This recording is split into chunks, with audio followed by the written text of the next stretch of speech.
Hi, everyone. Welcome to the Athletes for Hope Student Mental Health Panel. I'm Mia Cremona from George Washington University's Women's Rowing Team. I'm Maren Durant. I'm joining Mia and Asia today, and I'm from George Washington University, where I played women's basketball. Nice. And I'm Asia, and I went to American University. I was on the women's soccer team. All right. We're talking about mental health today. Um, I guess, how are you guys feeling? I guess Marin's our newest person, part of the retirement, like life after sports. I've been retired now for about a year. And then Mia, where are you at in your sports journey? So I am about to finish my third competition season. We end hopefully at NCAA's the first weekend of June, and then I will have one more year of eligibility. Yesterday was our last day of classes, and that was just wild to comprehend that it's been 3 years. I don't know how you guys feel like your college experience went by, but it feels at this stage it feels like it's been pretty quick. Yeah, I really feel like it like flies by really fast. And in the moments you don't even really get to check on like I guess the time that's passed and your mental health during those stages. Personally, I did my undergrad and masters. So I was at AU for 6 years. I was getting called like great grandma. Like I was there for a minute. So I enjoyed my time and all, but it still felt like 6 years flew by. I couldn't believe I had been playing that long. Um, yeah. Yeah, I think my time also, uh, everything after the pandemic just sort of was incredibly quick, but also very slow moving at times, Yeah. which is funny because the pandemic was March 2020 was my freshman spring, and I definitely feel like that uh, event and point within my college athletic career definitely sort of played out very interestingly. And also, I think as it pertains to mental health, like made me and my teammates like have a lot of conversations about the importance of mental health and what we could do to support each other during that time. Yeah.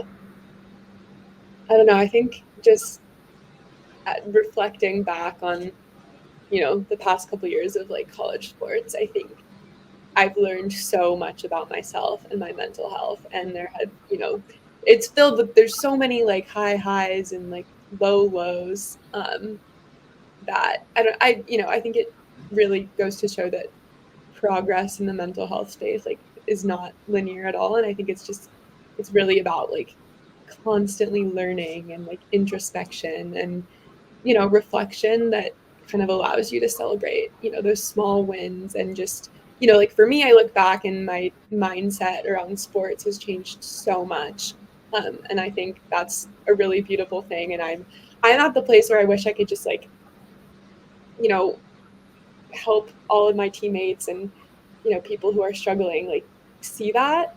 But that's not necessarily always possible or easy to do. I don't know how you guys feel. No, I agree. Like, I think it's such a process to even, you're in college, so you're like 17, 18 when you start. By the time you're 22, like, there's so much growth that happens in those 4 years. And I think, like, even knowing where to start with your mental health can be really hard. You're like really dedicated to your sport, obviously. But I think as you get older, kind of like you said, you start getting more introspective and start thinking about your life. And you're like, dang, like, this is way bigger than just my sport, right? Like everything I'm actually doing applies to my life and like in the future and how things are going to be.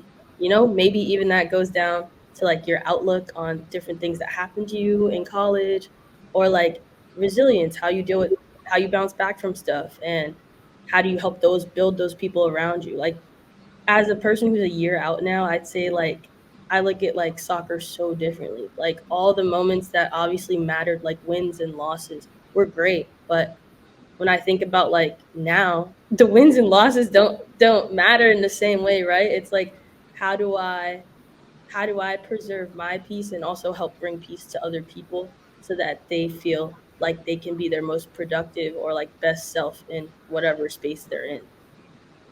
Exactly. Yeah, it's funny. Yesterday, I was telling one of my teammates who has also just ended her collegiate basketball career, and we were saying like it's sort of funny looking back, like as you're saying, like the wins and losses, like it was never that serious at the time.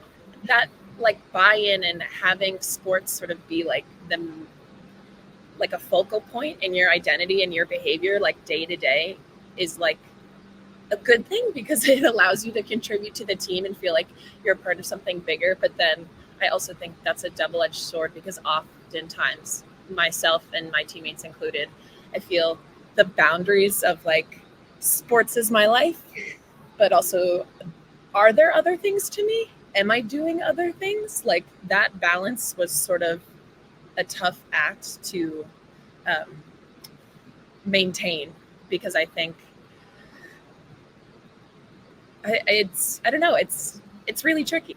No, I totally agree. And I think like there's even like this like imposter syndrome and identity crisis where you're like, okay, like I had my undergrad and my master's, but everything was so surrounded by my sport and stuff. I was like, oh, am I really qualified to like do psychology stuff? Like when I'm out, like I feel like people don't talk about that enough, like how much your identity is tied to your sport. I mean, day to day, 3 to 4 hours, not even including like going to rehab and any extra stuff. Like even how you eat, how you sleep, what you do is just tied around this one thing. That's not even school. Like we're student athletes, but sometimes the athlete part does tend to take over the student part. And I think like when transitioning, it can be really difficult to figure out like where you fit now and how things are. No, I love that you guys both said that because I think like the lowest I've ever felt like in sports and also just like about myself as a person is in those moments where I'm like my identity as an athlete is directly tied to how I feel about myself as a person. And I think I don't know, once I like take a step back and think about that mindset, it's like it's so crazy to say, but it's so true because, you know, like you said, you know, the NCAA gives us a 20-hour limit, but it's so much more than that. And especially with like the expectation that everything you do is a decision that's going to relate back to your performance. Um, and so, yeah, I think there have been, I don't know about you guys, but times when I've just so like, I have been literally unable to separate like how I'm performing or what I'm doing just from the rest of me. And I think that can just be so draining and overwhelming.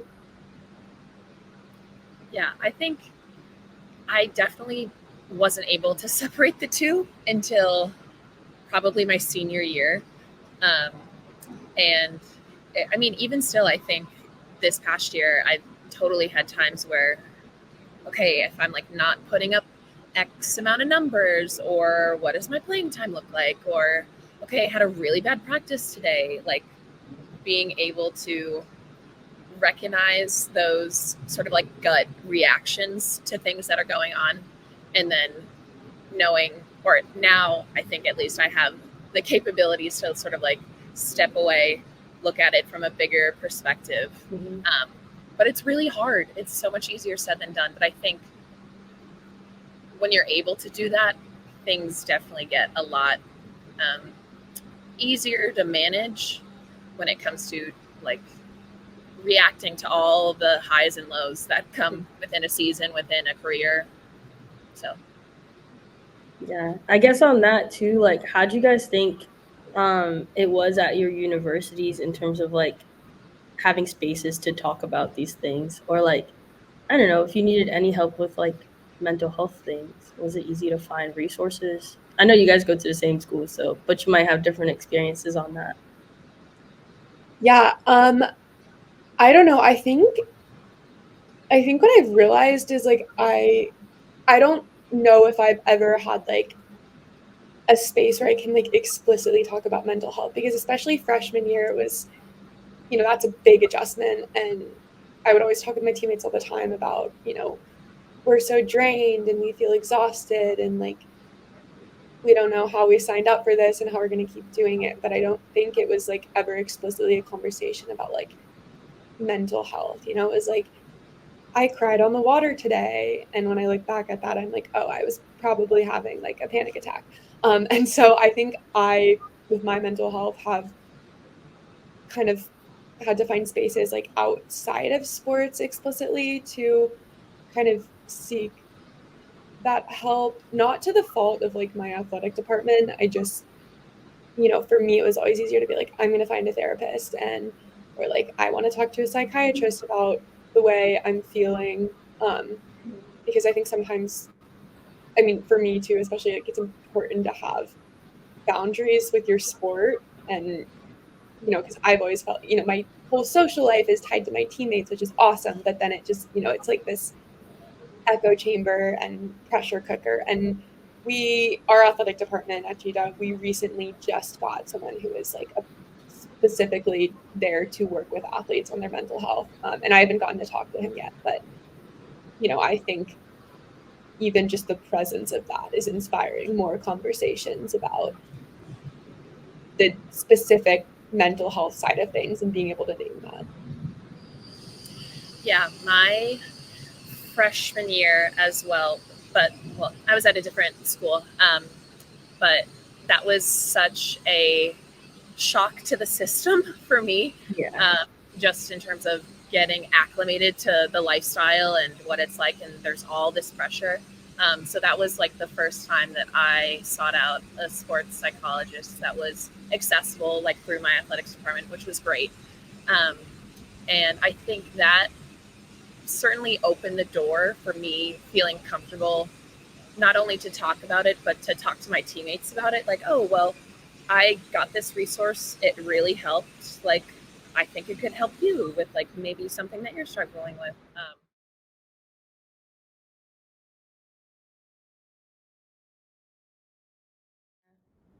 Well, okay, I did want to mention, touch Yes. on a point that you said. You said like setting boundaries with sports. I love that. Mhm.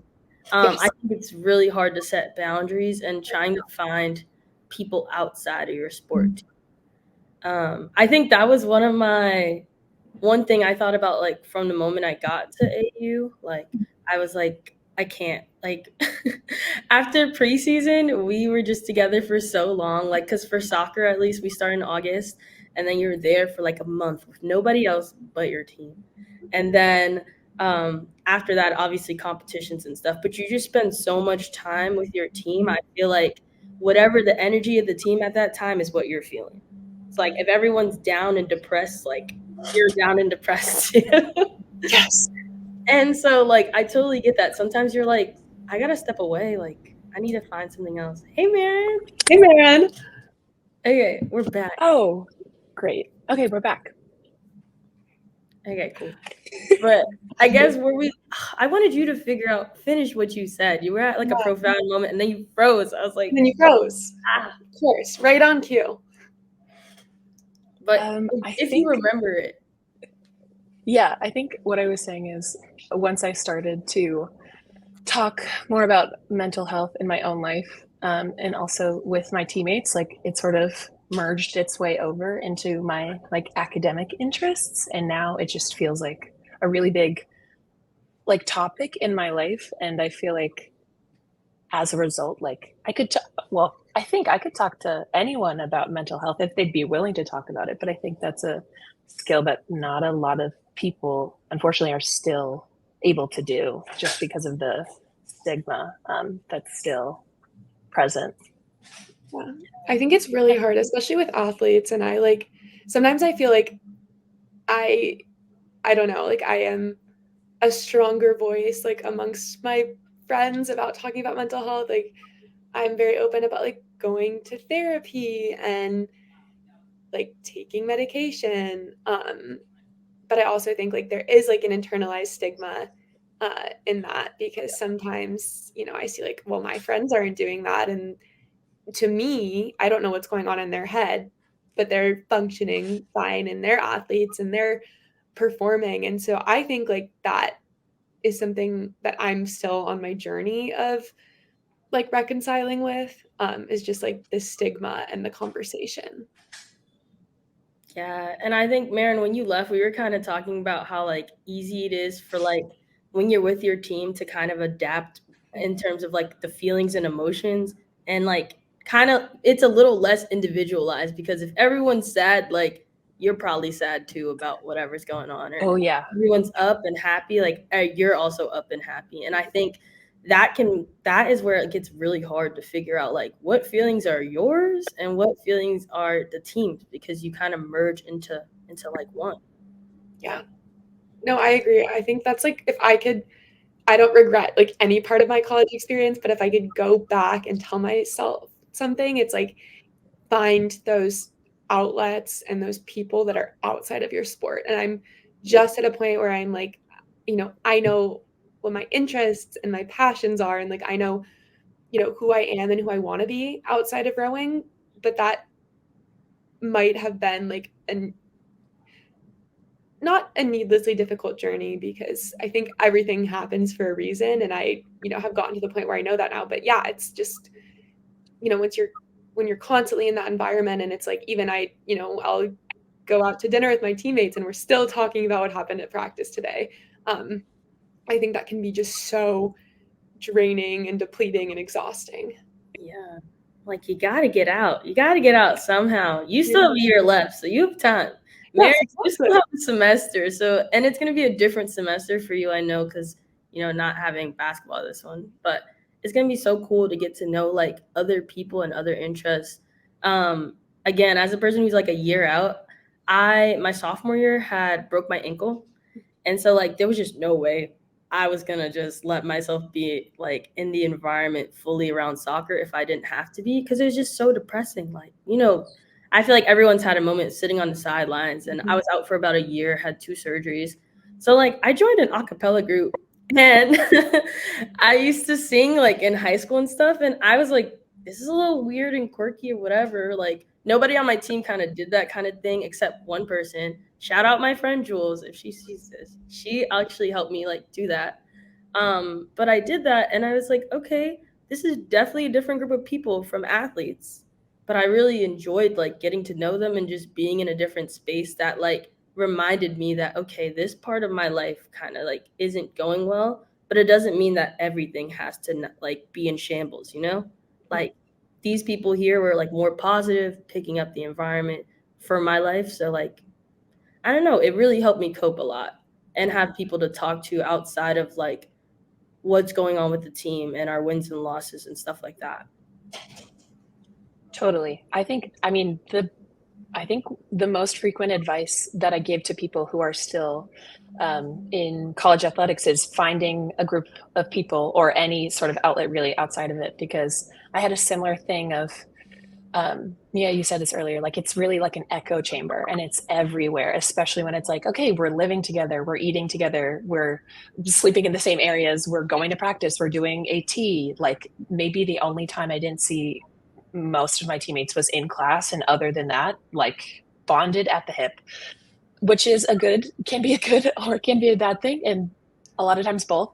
But my junior, yeah, going into my senior year is when I was really like, okay, if this is the time to find a different group of people, then this would be it. Or not even a group of people. I made 2 really good friends because on a whim, I guess, and also with the support of my coach, I did a study abroad program, and that like absolutely, I mean, in more ways than one, but like changed the game, because not only was I leaving the country, but like I wasn't talking about basketball with these people, and they only knew me for, oh, this is Maren and she's also at school with us, but we're doing study abroad together. Like there was and they didn't know who I was. I mean, I was just another student. So that was huge in sort of like reframing like my own perception of who I am, because I had sort of lost that, because I am always like, Maren, the basketball player. Like most people, I guess meeting strangers, but also like the first thing that like for a really long time when I'm like reconnecting with family, it's like, oh, how's the season going? Oh, like what are you excited about to accomplish? Or, how's the team? Like it's all about basketball. So yeah, but having those really good friends was game changing. No, yeah. And I think just leaning into the student side of student athlete can be so cool because I don't know, I took a while to like find out what I wanted to study, and like once I have, and like once I've been able to lean into that, it's you kind of it gets you away from the mindset of like, well, I'm an athlete and these people aren't, so no one could possibly understand me or understand what I'm going through. But it's so beautiful to find like I have other passions, and I have, things that I'm going to be and that I'm going to strive to be long after I'm an athlete. And so just, even just connecting with the people in my classes has been so like transformative, because like you said, it's not like, oh, I'm Mia the rower. It's like, I'm Mia the student, and I can write a really great story, or I'm cracking jokes in class, and that's what people know me for. And that, yeah, it gets you so out of that space of like, I'm my biggest thing that I am is an athlete, because that's simply at the end of the day not true.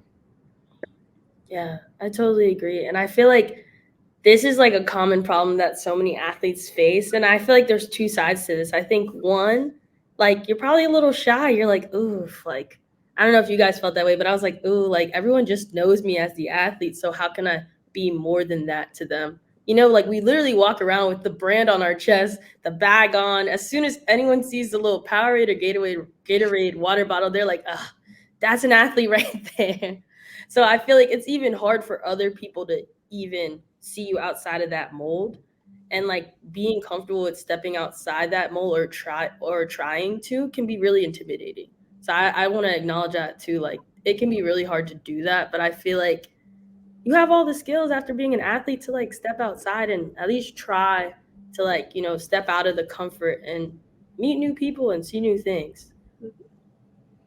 Yeah, and like as an athlete, you're so used to facing discomfort in your sport, and that becomes so normal. And so I think, like you said, when you're faced with other forms of like having to make yourself uncomfortable or stepping into a new space, like it's really just about, harnessing those skills that you already have. Mm-hmm. And that's so incredible. And that's, like that's what I'm going to be most grateful for when I finish my collegiate career, is not like winning championships is fantastic. And I'm glad to say like that's, something I did. Woo! But that's, like that will that's just part of it. And it's just, I guess, about using the experience to like become a whole person. And yeah. Agreed. Yeah, I think I wholeheartedly agree with you. The mindset that athletics has given me is absolutely like, I mean, aside from like the lifelong relationships that I hopefully will have with me. But no, the athlete's mindset is definitely my biggest asset that I have with me going into like this next phase of my life. However, that being said, I do think it can get you in trouble sometimes, because I think right now something that I'm grappling with is just like knowing now that once performance is like not a part of my day to day anymore, in terms of like working out and moving my body, and also like having like a very structured schedule and needing to be there all the time. Like it's I'm like re-examining my relationship with like pushing myself because not that I don't want, I mean, I want to challenge myself to continue to grow and evolve and all that stuff. But also at the same time, it's like, wait, if I'm on a run and my foot is starting to hurt, I can actually decide to walk the rest of it. And that's totally okay. And it's crazy that that's like a foreign like line of thinking for me, but I have to practice it because it's just not my innate response, because it's always been no, push through it, like deal with it at the end. You'll just get ice and cupping, and I mean that's not available to me anymore, but also like I don't have to do that to myself. So that's been very interesting. Yeah. I think you brought up so many good points. I don't even know which one to talk about first.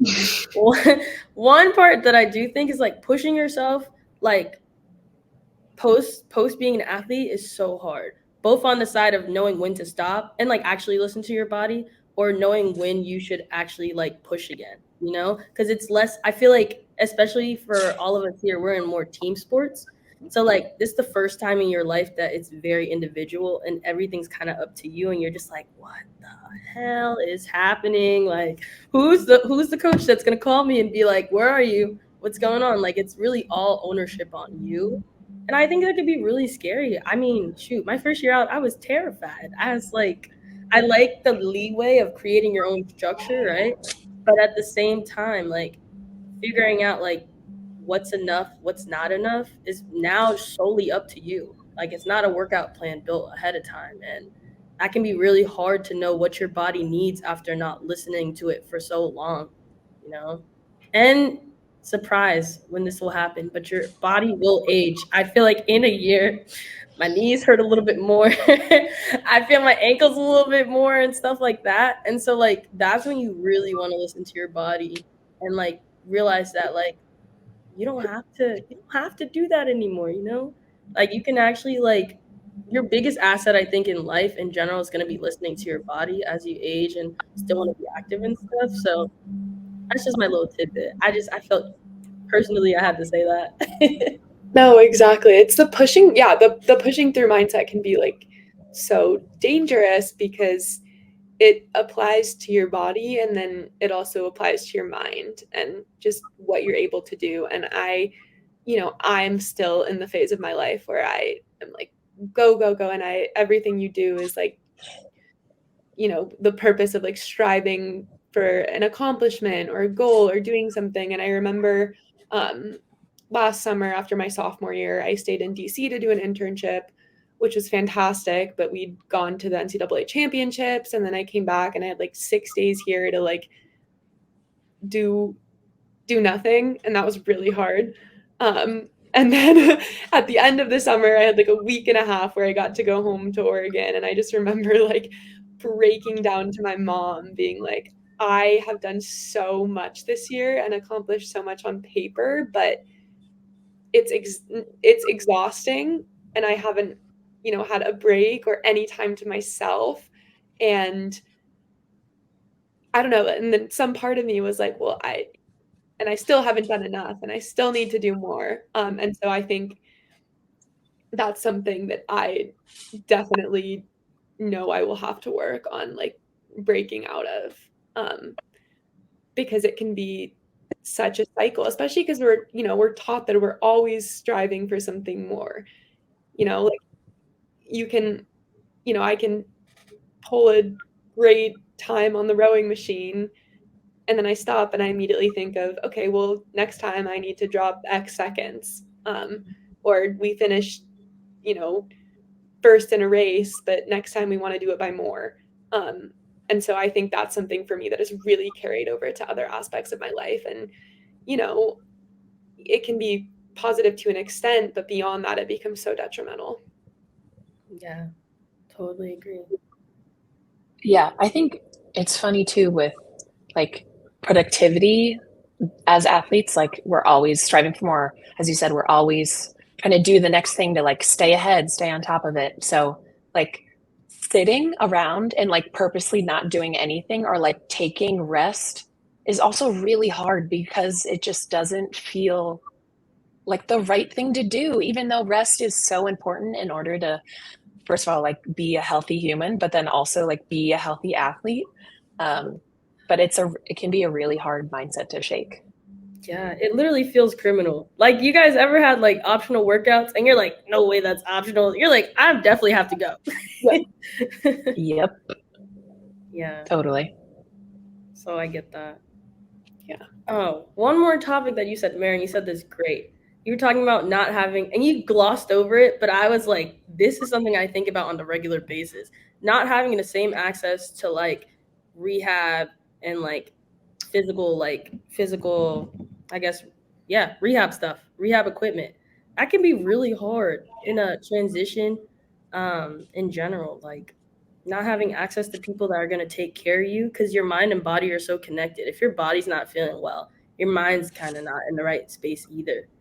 But yeah, I just thought that was a big point that I don't think when you're in college you think about it because you have so much access. But as soon as you graduate, like that access and insurance is gone. And it's just a really weird feeling.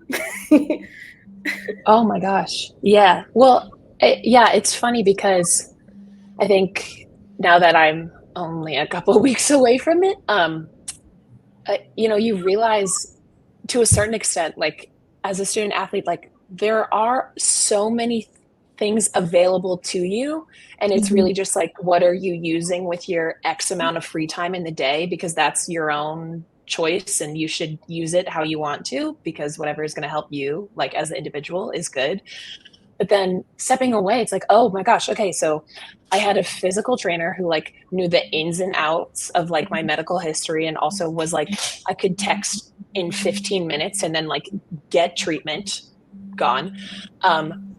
Just having like, I don't know, like 5 to 6 coaches who were also mentors who I could also like talk to about like anything, gone. I mean, not gone, but just like, it's just different. Like as now, I guess like an alum of the program, but just that like daily support structure, gone. And then also like the academic advising and like nutrition help and our new sort of like in-house for GW, the sports psych, like it's a lot of stuff there to help you, which is great. And now that I'm like starting to step away from it, it is like, oh, okay, how can I try to replicate this within my own life that's like feasible, but also makes sense for like now what I need as a 20-something-year-old who's just a person. So Yeah. Yeah, I don't know. That's also something that I'm trying to be grateful for. Like I'm going to see my trainer right after this, and that's, so fantastic to have so many people who truly care and whose literal job is to support us. Like that's pretty crazy, but also like wonderful to fathom. Mm-hmm. Yeah, get that extra cupping, massages, sleeves when you can. Get what you need. all of it. All of the, because I feel like an underrated skill that I took away as well was just like, because I was in rehab enough, now I know how to rehabilitate parts of my body. Obviously not treatment wise, but I'm like, okay, I have some exercises to get me through. I know a little bit about, you're supposed to take some rest, get some breaks on there. Like very underrated skill, I feel like a lot of athletes possess from their injuries. So this is true. Yeah. I don't know if we want to get into this because it can be like a bit of a, not controversial, but it can be like a heavy topic. And I know we are like sort of kind of winding down or close to it.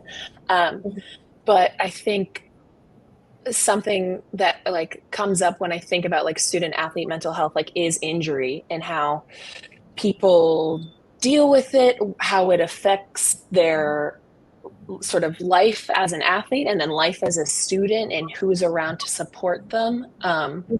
I'm incredibly lucky that I feel like I have to knock on the wall for this. The most like severe injury that I had as a student athlete was like a week-long like ankle sprain. I mean, I had some other stuff, but just in basketball, like there's so many other like extreme things. So that being said, I watched a lot of teammates struggle with chronic issues and surgeries and the rehab, and it can really like break a person, even though there is all that support like layered in. But when you take away like being involved in your sport, and especially like that team aspect, it sort of isolates you, and then it just becomes so much bigger and like very consuming. Yeah, I agree. Because at the end of the day, I mean, when sports is taken away by graduation or by injury, obviously I'm speaking as someone who's on one side of this, but like you are a person, and that's what's most important. But it can be very hard to comprehend and like reconcile with and accept. Yeah, it's like from personal experience, like a really scary time. It's like the first time you see yourself as just yourself. Wow. You're like, wow, this is very humbling right now. Like You know, and I agree with you, Maren. Like, it's very, like, you're very isolated from being part of the team. It's just you and your rehab and your trainer. You and your trainer become very close friends, but it's just a very different experience. And I think one positive that I've gotten from a lot of people who've been through injury is that's their time where they start realizing that identity crisis that unfortunately, but fortunately, like, you know, most athletes who don't get injured have to realize at the end of their journey, like you said, Mia, in like graduation or something. Like they've already been there. They're like, okay, like I was there and it sucked, but I was able to get through it and I found some things that I enjoyed and people around me to support me. I think it's when you're in those low points, that's when you try your best to look anywhere else but your sport because being in your sport is just a little too painful to be a part of. Yeah. Exactly. I don't know. My biggest takeaway from this point in my athletic career is like I don't know. It has nothing. I think it can like emphasize the best qualities about yourself, and that's really beautiful. And there's so many takeaways, but at the end of the day, like you are a person, and how you perform at your sport, regardless of how much regardless of whether like you're around it all the time, that has absolutely nothing to do with like the quality of your character or what you value at heart or just your worth as a human. Oh, so sweet. Yeah, anything else that you guys? Yeah, I'll give my one piece of advice that I would want everyone to hear, even though it's so cliche. But I think for any student athlete who is struggling with their mental health, like you're not alone. Which, again, it's cliche, but it's cliche for a reason because it's true. Whether there's another teammate on your team who's going through something similar and you're just not talking about it yet, or whether your athletics department has a sports psychologist who is trained to help deal with this, or whether it's alum who have been in your shoes 5-10 years ago. Like at times I think like mental health struggles can seem so big because it is your life, it's like your mind, so it's very hard to escape that and also see the bigger picture. But I think talking to one person can absolutely like be your gateway into getting the help that you deserve, because you're at the end of the day a person, and it's important that you like acknowledge that and also do your best to like help that version of yourself, even though at times it seems like you're an athlete first, but really you're just a person. Yeah. And I guess like my final closeout would be whoever's watching this, like you're amazing. You're awesome. And it's amazing that you can do what you do. And I know even if you don't hear it all the time, like you are more than just your sport. And beyond that, you already have all the skills that you need to make it. It's just honing into those skills and doing it. So just remember that you're just great. Yeah. Absolutely. I agree. Well, thank you so much to everyone who is watching and supporting athletes and like having those conversations about mental health, because just talking about it, I think, is the best thing that we can do. Yeah, thanks for tuning in.